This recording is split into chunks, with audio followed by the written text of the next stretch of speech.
What is economic thinking?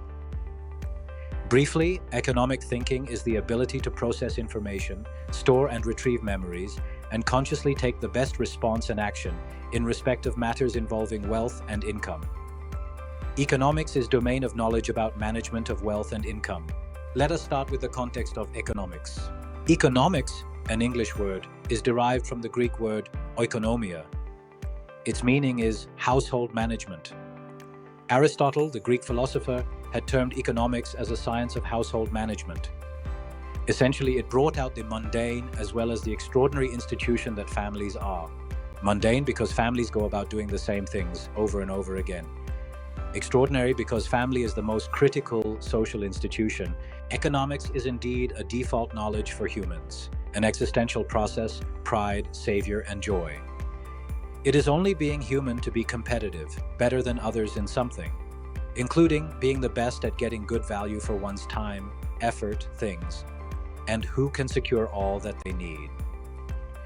Fortunately, all the basics of economics is on display all the time. Come to think of it, who can live a life outside his means? Since time immemorial, people have bartered things they own with others for the things they needed. There was a sense of comparative value of the things being exchanged. Socially and legally, things exchanged are part of the wealth of the persons, or part of the income from such wealth or personal labor. The notions of wealth and income hardly needed formal teaching. Of course, wealth and income management is now a specialized knowledge due to big diversity in forms of wealth and income streams from such wealth. We also know how the value or the exchange rate of things depends on the persons in the transaction, on the behavior of the consumers, the persons in the exchange. What we know is that while there is a cost of things, that is the cost of procuring or creating it, its value in exchange, what is called the price, is dependent on its demand and the nature of the demand, such as time, place, quantity, etc. Expectedly, the formal definitions of economics is self-explanatory.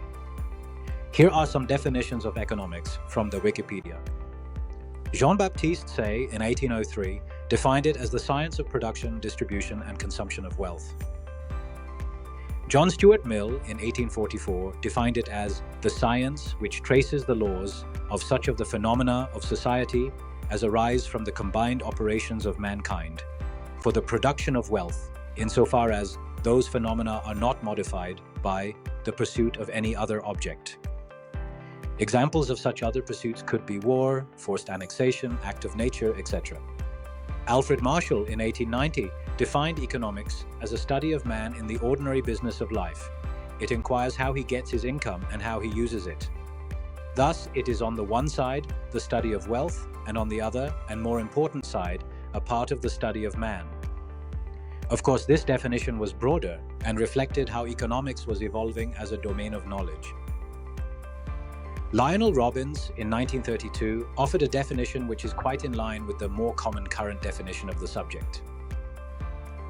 He stated, "Economics is the science which studies human behavior as a relationship between ends and scarce means which have alternative uses."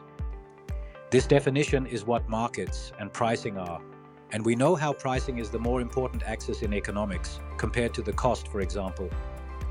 The tide of economics has continued to gather mass in the years since 1932. Of course, there is a lot to economics. Yes, economics is now a very expansive domain of knowledge, actions, and impacts. But its foundations are still centered around the makeup of humans, the basic drives of creating income and wealth through production and trading things of value to others. For instance, the primary economics of a community is circular.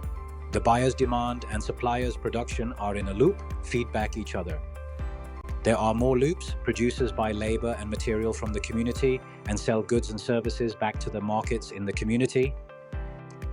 Economics is typified by more fallacies than any other domain.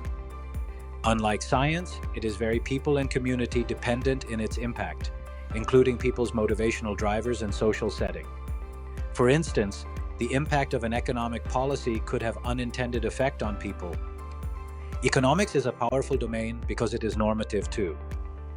It offers not only objective insights, but also ethically and morally loaded decision inputs. For example, economics offers policy directions like 5% inflation is higher for comfort, or a certain tax rate is rather regressive. Applied economics is a vast and fast-growing knowledge space.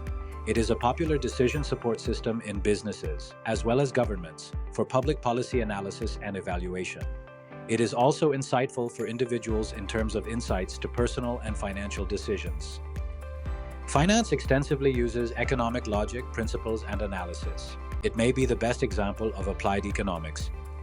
In fact, we will study the basics of economics and finance, concepts, principles, and practice, that is applications. Thank you.